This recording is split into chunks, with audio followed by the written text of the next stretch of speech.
هاي جايز هالسبسكرايبرز، مساء الخير، اهلا بيكم في اسبوع جديد مقطع جديد.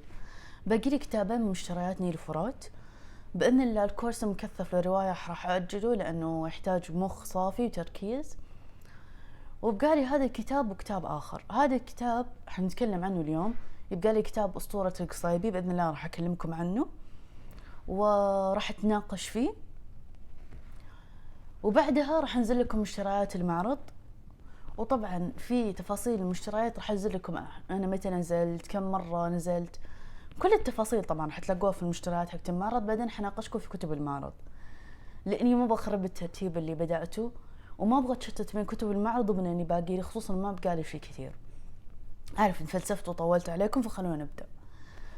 كتاب اليوم قاعد اناقش وجهه نظر مختلفه. انا اتكلمت وجهه نظر طبيب اللي هو دكتور نافع الياسي في بحثا عن حياه، في مريض لن انساه، في حاله حرجه. وبرضو قرأت من وجهة نظر ممرضة فاطمة مرزوق في ممرضة على السطر وتحديات ممرضة برضو.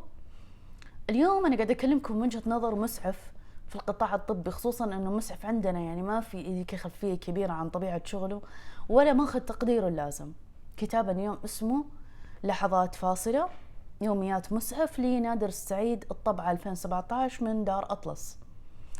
الكتاب في البداية شرح لكم تاريخ سيارة الإسعاف، واللي بدأت من القرن 14، وأول ما بدأوها الإسبان، بعدين طورت شكلها الحالي، استخدمت في الحروب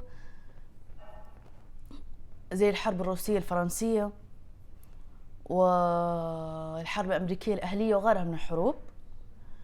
وبعدها صارت بالشكل المعروف. طبعا إيش طبيعة شغل المسعف؟ المسعف هو في البداية يروح لموقع الحدث وموقع المريض، يعطي له صدمات كهربائية إذا كان يحتاج، يوقف النزيف على ما يوصل المستشفى، يتأكد من أن الكسور مثبتة بطريقة ما تعور المريض، فدوره يحافظ على حياة المريض ألين المريض يوصل المستشفى.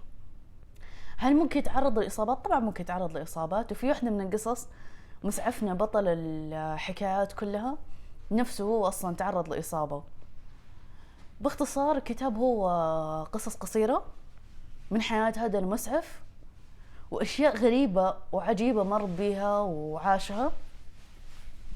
اللغة عربية عذبة سلسة، وشارح كل التفاصيل المهمة للي ما هم متعمقين في الناحية الطبية. أنا دي كتبت 3 من 5 الصراحة، لأن في أخطاء إملائية كانت مرة مستفزة بالنسبة لي، خصوصا في كلمات واضحة وبسيطة في أخطاء إملائية. وبرضو إنه في بعض الكلمات لاصقة في بعض بشكل مزعج في القراءة، ما أعرف ليش.